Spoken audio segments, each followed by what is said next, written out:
जय Hind and hello guys, स्वागत है आपका आपके अपने YouTube चैनल ज्ञानदेह होस्ट में। और इस वीडियो में मैं आपको बताने वाला हूं Rajasthan hostel superintendent exam answer की के बारे में, जो कि आपकी बेसिकली अनऑफिशियल आंसर की है, जहां पर बेसिकली आपको इसके जो क्वेश्चन है एंड जो उसके आंसर है वो बताए जाएंगे। और मैं आपको बता दूँ कि यहाँ पर जो आप इसके क्वेश्चन एंड आंसर जानोगे, जैसे कि मैंने वीडियो की शुरुआत में कहा कि ये अनऑफिशियल है, जैसे ही आपकी ऑफिशियल आंसर की आएगी तो वो तो आपको पता चल ही जाएगा।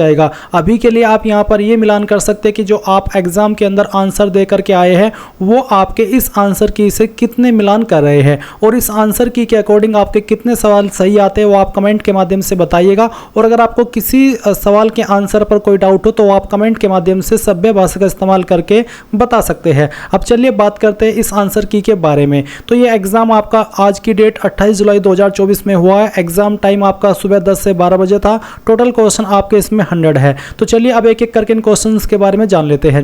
पहले यहाँ पर इंग्लिश के क्वेश्चन है, fill in the blank in the sentence given choosing the most suitable article from the option provided. I take nearly dash hour to eat my tiffin. तो इसका जो राइट आंसर है वो आपका ऑप्शन सी है। सवाल number 2 है, fill in the blank. तो आप यहाँ पर देखेंगे the times that I met him in the park walking his dog he looked worried. तो यहाँ पर राइट आंसर आएगा ऑप्शन डी, यहाँ पर है इफ ए फ्यू।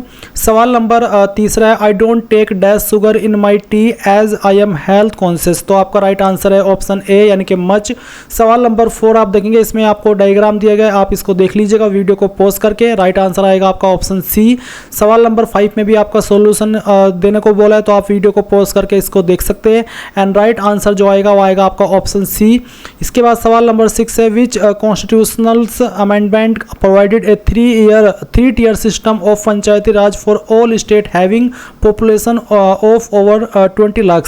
तो राइट आंसर आपका यहाँ पर जो है वो आप देख लीजिए ऑप्शन डी है।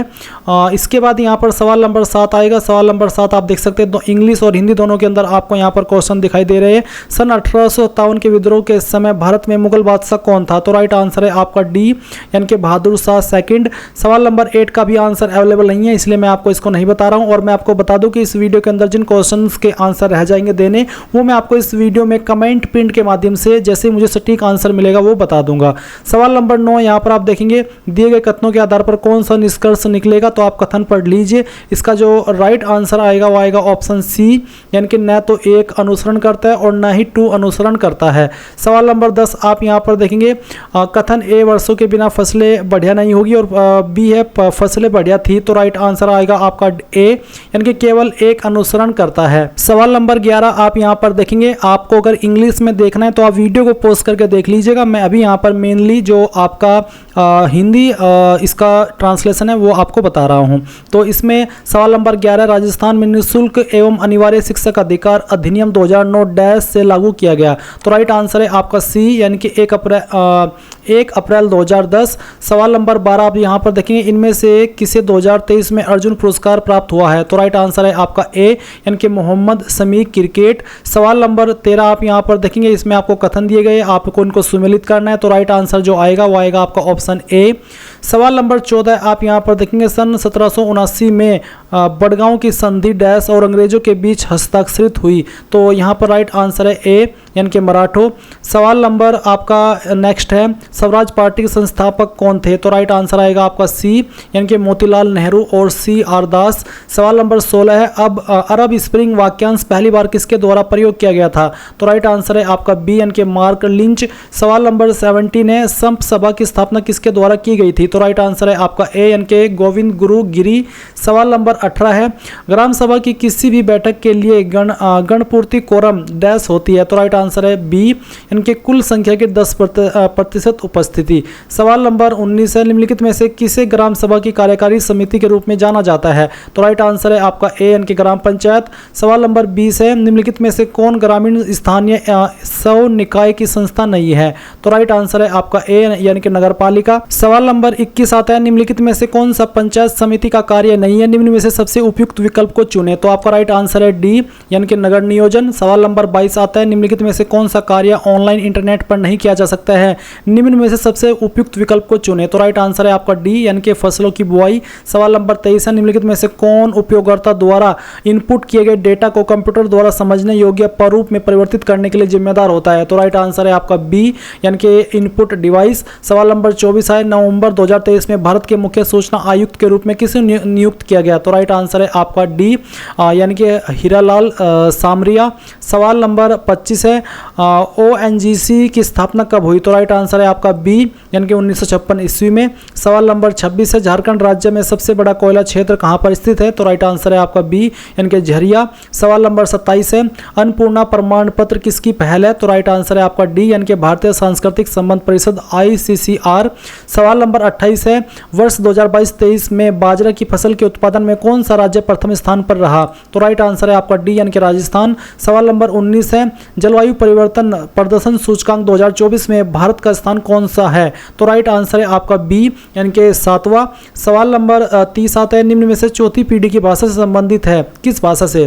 तो यहाँ पर राइट आंसर है ए, यानी कि कैरी भाषा। सवाल नंबर 31 आता है, MS word is an example of. तो यहाँ पर इसका राइट आंसर आएगा ऑप्शन सी, यानी कि एप्लीकेशन सॉफ्टवेयर का। सवाल नंबर 32 है, जो प्रोग्राम और निर्देश कंप्यूटर को प्रोसेसिंग करने में मदद करते हुए कहलाते हैं। तो राइट आंसर है आपका ए, यानी कि सॉफ्टवेयर। सवाल नंबर 33 है, एक संख्या के 540 और 26% के मध्य का अंतर 22,512 है, उस संख्या का 66% कितना होगा। तो राइट आंसर है आपका डी, यानी कि 53,064। सवाल नंबर आपका 34 है, निम्न बार ग्राफ, आप ये बार ग्राफ देख लेंगे। इसमें बार ग्राफ देखने के बाद में जो आपका राइट आंसर आएगा वो आएगा डी, यानी कि 3:4। सवाल नंबर 35 है, यहाँ पर 1 3 सेंटीमीटर त्रिज्या वाले वर्ताकार कार्डबोर्ड के टुकड़े से 40 डिग्री के 2 सेक्टर काट दिए गए हैं, शेष भाग का क्षेत्रफल सेंटीमीटर में क्या है। तो आप यहाँ पर क्वेश्चन देख लिया है, राइट आंसर आएगा आपका बी, यानी कि 22। सवाल नंबर 36 है, आप यहाँ पर सवाल नंबर 36 को पढ़ेंगे और इसका जो राइट आंसर है वह आपका सी,